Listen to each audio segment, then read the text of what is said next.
नमस्कार प्रिय विद्यार्थियों, मैं Vinod Sharma doctor Radhakrishna girls college के माध्यम से आपके लिए ऑनलाइन क्लासेस लेकर के उपस्थित हुआ हूं। इस माध्यम से हम आप तक वो बात पहुंचाना चाहते हैं जो हम कभी कक्षाओं में बैठ करके बातें किया करते थे या सीखने का प्रयत्न किया करते थे। एक महामारी ने आज हमें अपने घरों में सीमित कर दिया है, लेकिन जीवन तो चलने का नाम है। पिछले वीडियो में जैसे मैंने कहा था कि हम थक नहीं सकते, हार नहीं सकते और हमें आगे ही बढ़ना है और बढ़ते ही जाना है। इसी कड़ी में हमने ये प्रयास किया है आप तक ये पहुंचाने के लिए कि हम अपने अध्ययन में किसी प्रकार की बाधा उपस्थित न होने दें। हिंदी विषय के बारे में मैंने एक क्लास आपको पहले बताई थी। उस क्लास के माध्यम से मैंने आपको ये बताने का प्रयत्न किया था कि वास्तव में हिंदी क्या है, ये शब्द कैसे प्रचलन में आया और उस हिंदी को प्रचलन में आए हुए हिंदी का साहित्य लिखते हुए हमें कितना अरसा बीत गया है। इसी कड़ी के अंदर जब हमने आगे बढ़े थे उस वीडियो के अंदर, तो हिंदी को 4 कालखंडों में बांटा था, जिसमें पहला जो कालखंड था उसका नाम हमने रखा था आदिकाल। और आदिकाल से हम आगे बढ़े तो उस समय जो नया नाम आया वो आया भक्ति काल। और भक्ति काल से और आगे बढ़ते गए तो उसके बाद में हमने नाम दिया उसको रीति काल। और आखिरी पड़ाव में जब हम पहुंचे, चौथे खंड में पहुंचे, तब उसको नाम दिया गया आधुनिक काल। इसके बारे में हम पिछले वीडियो में बात कर चुके हैं। इस कालखंड के अंदर, क्योंकि फर्स्ट ईयर की क्लास हम प्रथम वर्ष के हिंदी विद्यार्थियों के लिए लेकर के आए हैं, तो इस वीडियो के माध्यम से आज हम जो बात करने वाले हैं वो आदिकाल के बारे में बात करने वाले हैं। आदिकाल का जो कालखंड रखा गया था वो 1050 विक्रम संवत से लेकर 1375 विक्रम संवत। यदि ईस्वी सन की बात करें तो ये 57 साल कम कर देने पर 993 ईस्वी हो जाता है, क्योंकि 57 वर्षों का अंतर है। इस आधार पर यदि 993 ईस्वी की बात कर लें या 1050 विक्रम संवत से लेकर के 1375 विक्रम संवत, जो लगभग 325 वर्ष का कालखंड है, उसको नाम दिया गया है आदिकाल।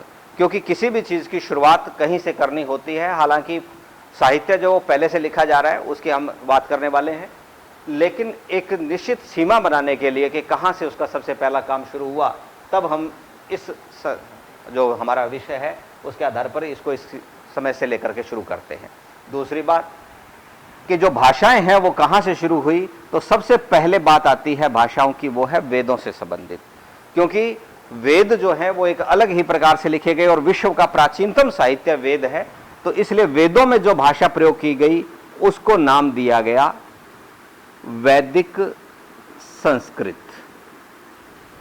वैदिक संस्कृत थोड़ी सी मुश्किल लगने लगी तो उसको सरलीकरण किया गया और लोक की जो प्रचलित भाषा थी, संसार में जो लोग बोल रहे थे, उसके आधार पर लोक के कारण इसको नाम दिया गया। एक और परिवर्तन हुआ भाषा में और वो परिवर्तन के आधार पर नई भाषा का प्रकटीकरण हुआ।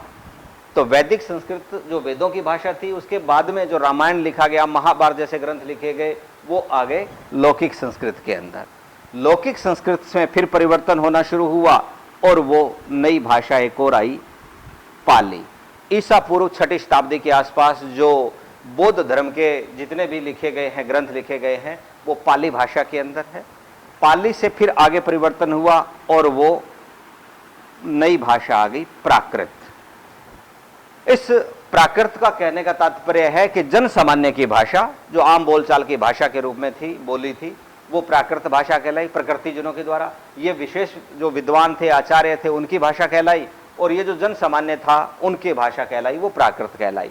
इसके बाद जिससे हिंदी की शुरुआत होती है उसका नाम दिया गया अपभ्रंश।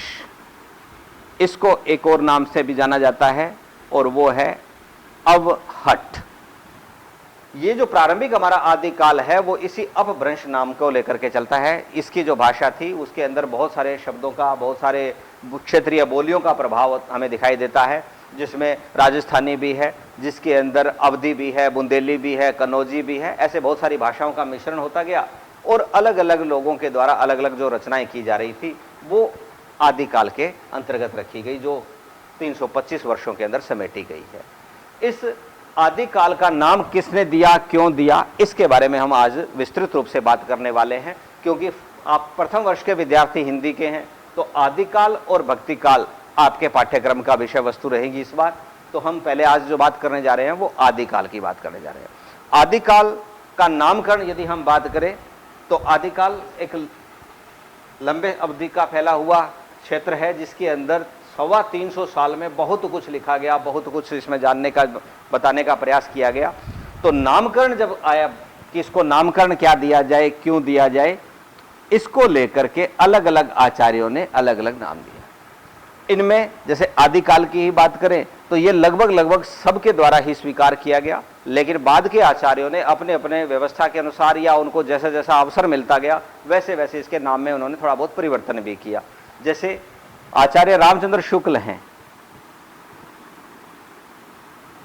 रामचंद्र शुक्ल, इन्होंने इसी आदिकाल को जो नाम दिया वो वीर गाथा काल ये नाम दिया।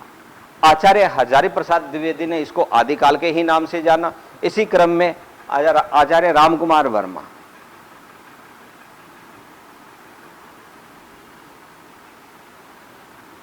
आचार्य रामकुमार वर्मा है और भी बहुत से लोग हैं जिन्होंने इसको अलग अलग नाम देने का प्रयास किया। तो इस अवस्था में जैसे बीज वपन काल नाम देते हैं, चारण काल नाम दिया गया, सिद्ध सामंत युग कहा गया। तो ये अलग अलग नाम इसके अलग अलग आचार्यों ने दिए, लेकिन जो प्रसिद्ध नाम इसका है वो आदिकाल ही है।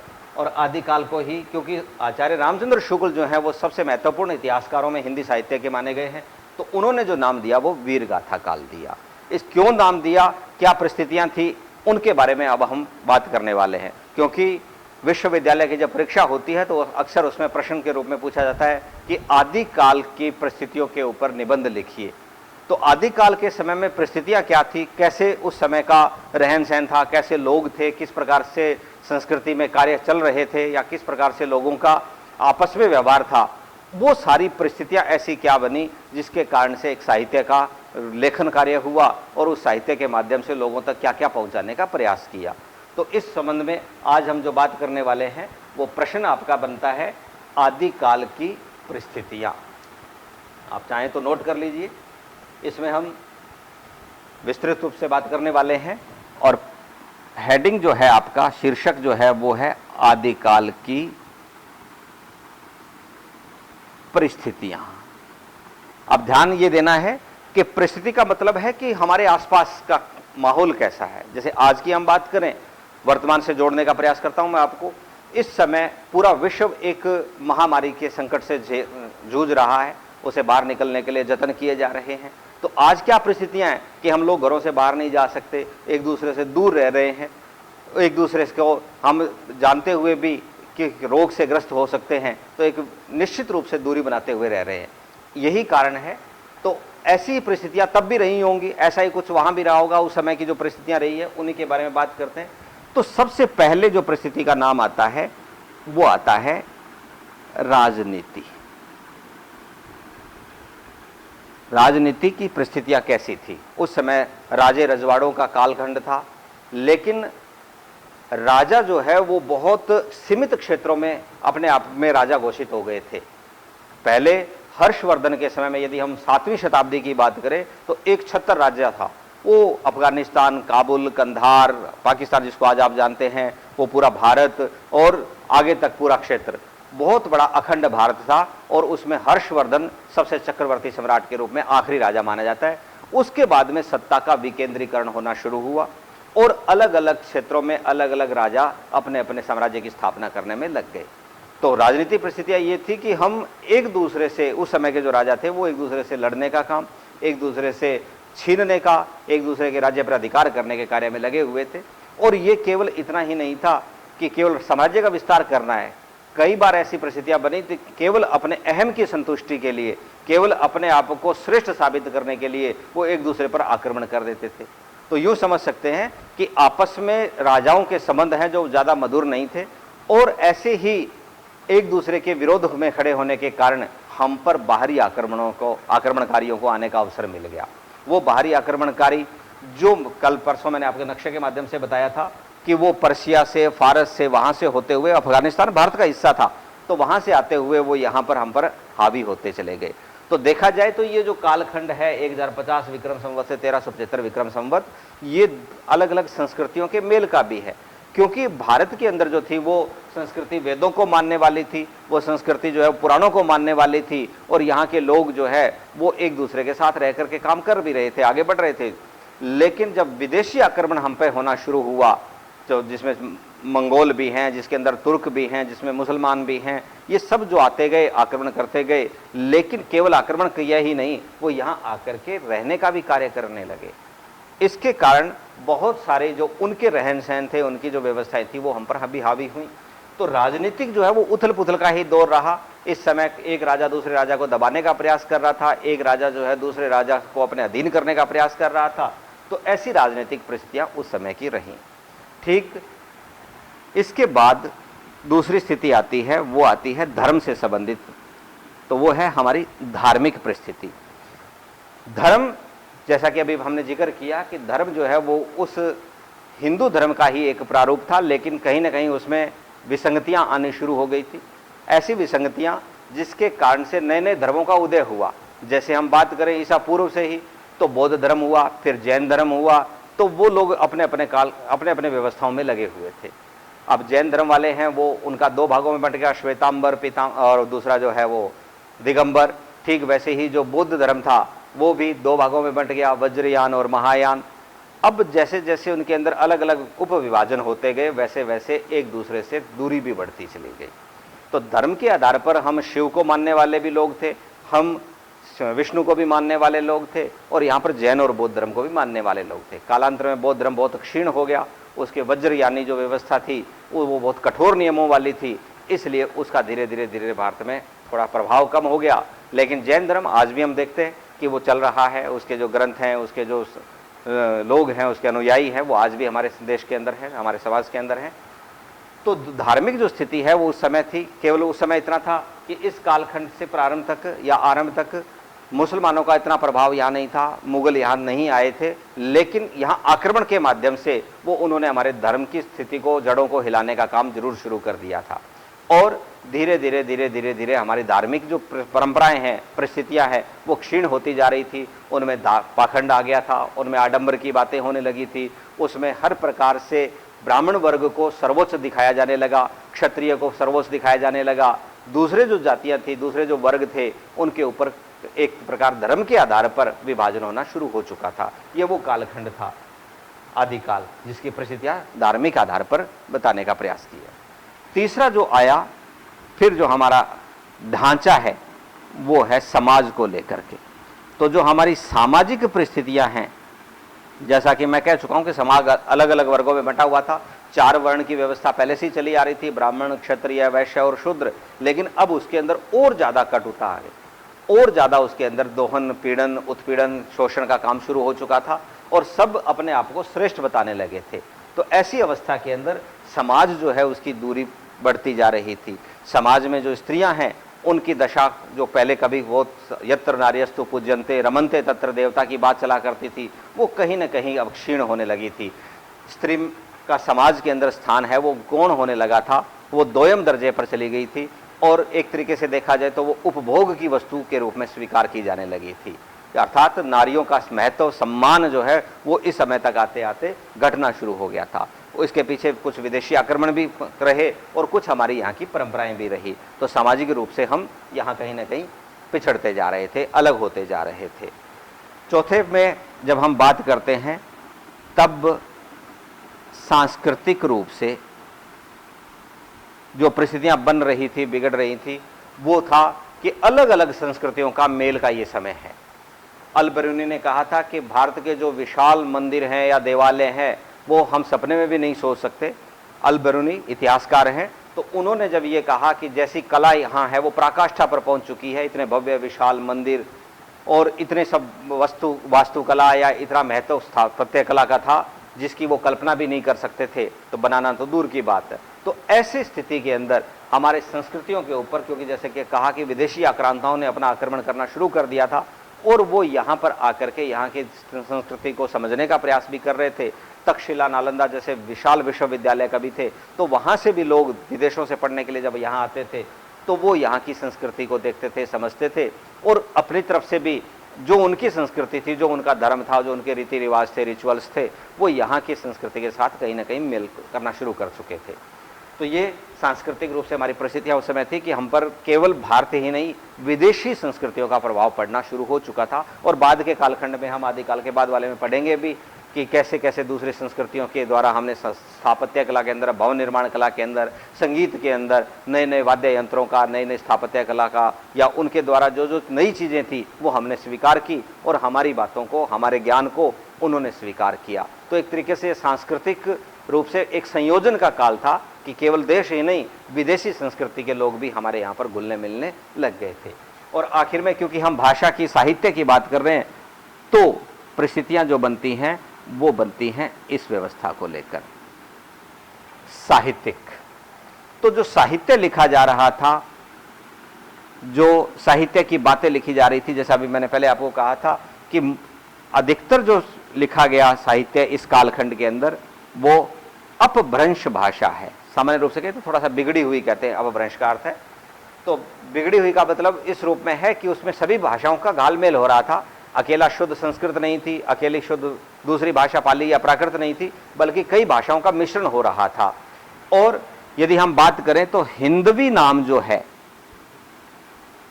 वो अमीर खुसरो के द्वारा दिया गया, लगभग 1300 के आसपास की बात कर रहा हूं मैं। तो हिंदवी नाम है, वही आगे चल करके हिंदी बना।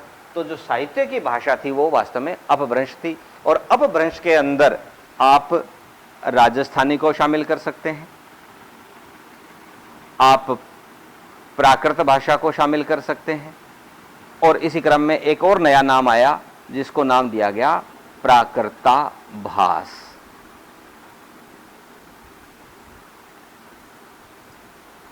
जो प्राकृत तो नहीं थी लेकिन प्राकृत का आभास इसमें था। और जैसा कि हम आज की हिंदी की बात कर रहा हूं मैं, कि जब हम पढ़ते हैं हिंदी तो उसके अंदर देशज शब्दों का भी प्रयोग होता है और उसमें संस्कृत के तत्सम शब्द कहे गए हैं उनका भी प्रयोग होता है, उर्दू के शब्दों को भी स्वीकार कर लिया गया है। तो ठीक उसी प्रकार से जब इस कालखंड के अंदर साहित्य रचनाएं हो रही थी तो वो अपभ्रंश भाषा में या अवहठ भाषा में हो रही थी, जिसके अंदर राजस्थानी का भी, प्राकृत का भी, प्राकृताभास का भी, अन्य भाषाओं का प्रयोग हो रहा था। हिंदवी नाम जो है वो अमीर खुसरो ने भी दिया। और राजस्थानी जो है वो भी दो प्रकार से चल रही थी, एक डिंगल और दूसरी पिंगल।